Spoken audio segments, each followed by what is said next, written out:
এই চহৰত আমাৰ দৰে যিমান কিন্নৰ আছো সকলোৰে তেওঁৱেই তেওঁ নাম কি? ক'ত আছে তেওঁ?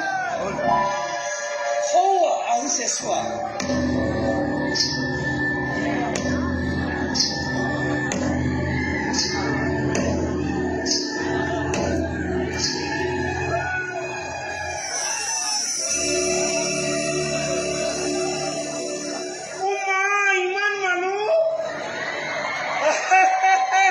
অৰ্ধনাৰী মন্দিৰ যে সেইকাৰণে বাহিৰতে মোক কেনেকৈ সজাই পৰাই আনিছে দেখিছে।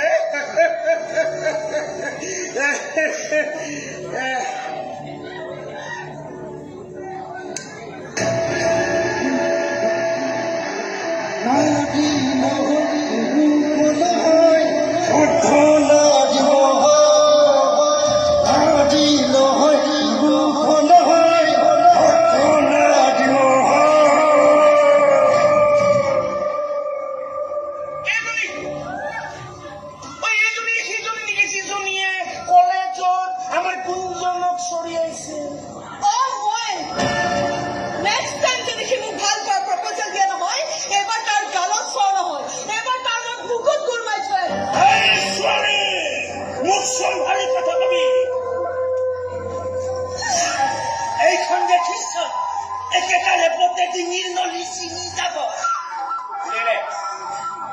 ৰিলেক্স তাই আবার গুঞ্জনক সরিয়ে আনলি তোকে উঠে আনলে। এইবার যদি তুই তাই ঘুরিয়ে বলে যাও তোকে একেবারে উঠাইনি সেই করে পেলাম। মানুষ কিন্তু মই বৰ ভাল নহয়, মই কাম কাজ বিলাকো ভাল নহয়। সেইকাৰণে কৈছো গুঞ্জনে তোক ভাল পোৱাৰ প্ৰস্তাৱ দিছে, তই তাৰ প্ৰস্তাৱ গ্ৰহণ কৰ।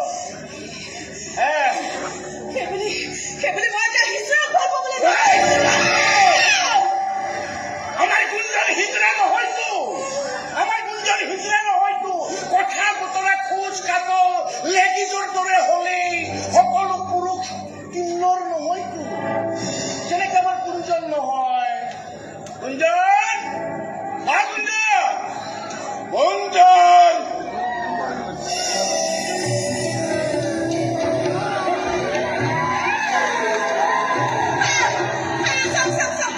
গুঞ্জন পৰিৱেশে মানুহৰ মন আৰু শৰীৰ গঠনত প্ৰভাৱ পেলায় আৰু মই জনা হোৱাৰে পৰা এওঁলোকৰ দৰে কিন্নৰ সান্নিধ্যতে ডাঙৰ হৈছো, গতিকে পাৰে। আৰু মোৰ মাত কথাও এওঁলোকৰ মাততে আৰম্ভ হৈছিল নহয় জানো, গতিকে পাৰে। আৰু তুমি কথা তুমি মোক চৰ মাৰিলে তোমাৰ প্ৰতি কিন্তু বৰ ভাল পা কৰি আছা। কাষলৈকেহে আনিম আৰু চাবা তোমাকে মই বিয়াও পাতি।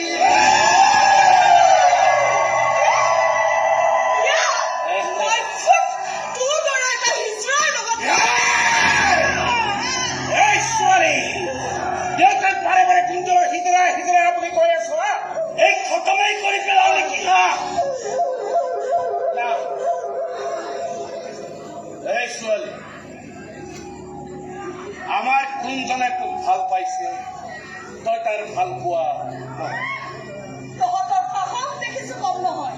কি বুলি ভাবিছ? মই এজন পুলিচ বিষয়া জীয়েক।